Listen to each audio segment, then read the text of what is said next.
Hello,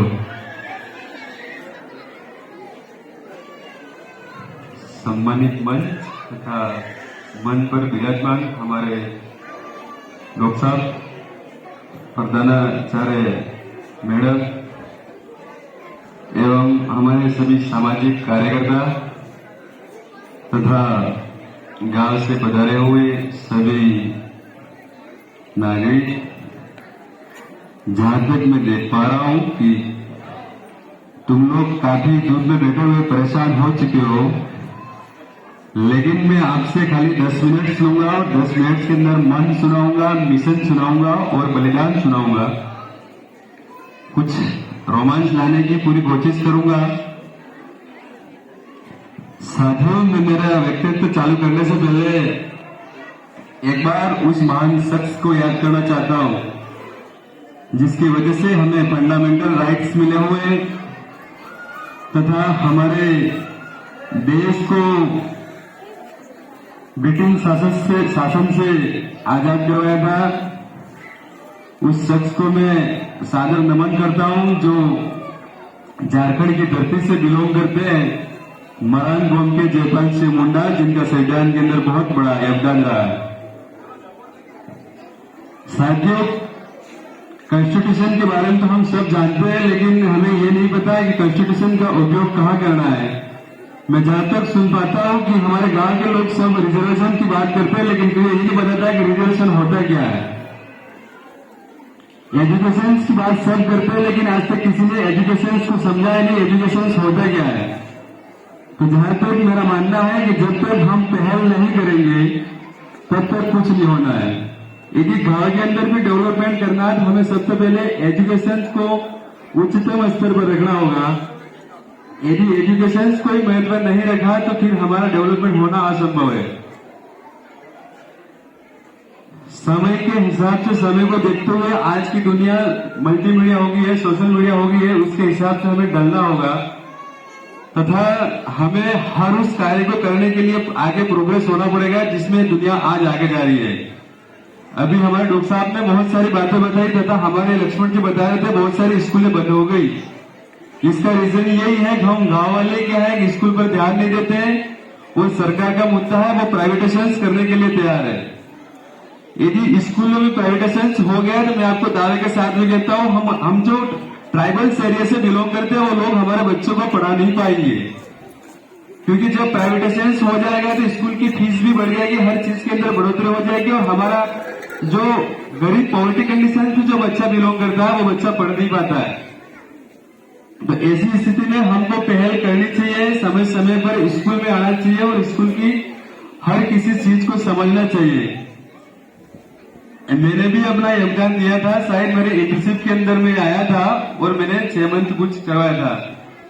तो मेरा कहने का मतलब ये है कि जब तक गांव वाले ही खुद पहल करके स्कूल के अंदर नहीं आओगे तो शायद ये असंभव है कि हम जिस चीज को देख पा रहे हैं वो होना असंभव प्रतीत होता है।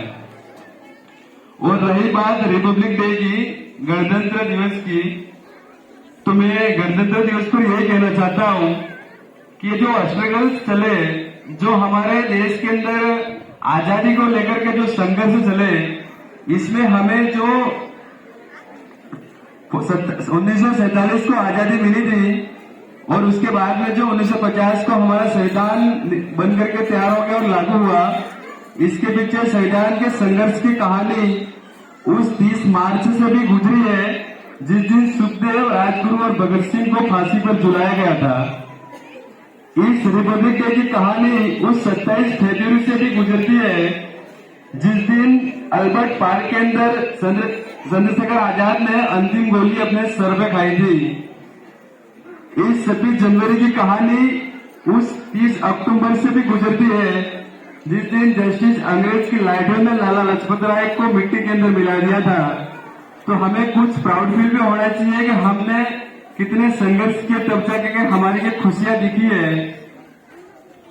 और इस गणतंत्र दिवस के बारे में हमको समझना चाहिए, इसका किस तरह से क्यों मनाते हैं, क्या रीजन है, वो भी समझना पड़ता है। हमारे यहाँ तक मैं तो पब्लिक देख रहा हूँ, लोगों को ये समझ में नहीं आता है कि गणतंत्र दिवस क्यों होता है। तो इस चीज के बारे में भी फोकस करना चाहिए। अगर हर गांव घर घर के अंदर कोई बंदा पढ़ा लिखा होगा तो वो समझाएगा और हमें स्कूली शिक्षा का महत्व भी समझ में आएगा। इस रोमांच भरे मुकाबले में मैं मेरी तरफ से कुछ पंक्तियां व्यक्त करता हूं जिसको सुनने का कष्ट किया जाएगा कि ठहरे हुए एहसास का मंजर नहीं आया, शिद्दत से सफर में हो मगर घर नहीं आया, मुद्दते हवा थोड़ी थम के चल, अभी तक रास्ते में कोई नील का पत्थर नहीं आया। इस जालिम भरी जगमग दुनिया में रहना जरा संभल के, ये लाइन में साथियों आपके लिए बोलना चाहता हूं कि इस जालिम भरी जगमग दुनिया में रहना जरा संभल के। यहाँ सब कुछ बिकता है, बेचने वाले ने हवा भी बेच दी है गुब्बारे में भर के। सच बिकता है, झूठ बिकता है, बिकती है हर कहानी। सच बिकता है, झूठ बिकता है, बिकती है हर कहानी। 3 लोग में फैला हुआ फिर भी बोतल में बिकता है पानी। 3 लोग में फैला हुआ फिर भी बोतल में बिकता है पानी। जिंदगी मिली है एक बार में, तो हमें कभी भी पुनर्जीवन पर निर्भर नहीं रहना है। इसी लाइफ में जो कुछ भी करना है वही यहीं पे कर डालो। इतिहास उन्हीं का दोहराया जाता है जो हमेशा विनर होते हैं, उनको कोई नहीं दोहराता है जो लूजर होते हैं।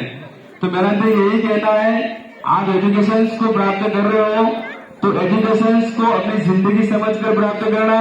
इसको तुम एग्जाम के पैटर्न से मत देखना। हमारे क्या सिस्टम चलता है, बहुत सारे लोग एजुकेशन इसलिए प्राप्त करते हैं कि उनको नौकरी लग रही होती है। मैं कहता हूं एजुकेशन को कभी नौकरी की नजर से मत देखना। तुम शिक्षा कोई तुमको नौकरी देकर के ही तुम्हारी जिंदगी नहीं संवार सकती है, क्योंकि एजुकेशन ही तुम्हारी जिंदगी है। क्योंकि हर पढ़ने वाले बालक के लिए शिक्षा, उसके लिए सब कुछ महत्व होता है। बाकी बहुत सारी बातें हैं, समय को देखते हुए मैं यहीं पे अपना व्यक्तित्व खत्म करता हूं तथा मैं एक पंक्ति व्यक्त करना चाहता हूं कि जिंदगी में कभी फूलों की तरह मत जीना जिस दिन खिलोगे तोड़कर मरोड़ दिए जाओगे। जिंदगी में कभी फूलों की तरह मत जीना जिस दिन खिलोगे तोड़कर मरोड़ दिए जाओगे। अरे जीना ये तो पत्थर की तरह जीना जिस दिन तराशे के खुदा बन जाओगे। जय हिंद, वंदे मातरम, जय भारत।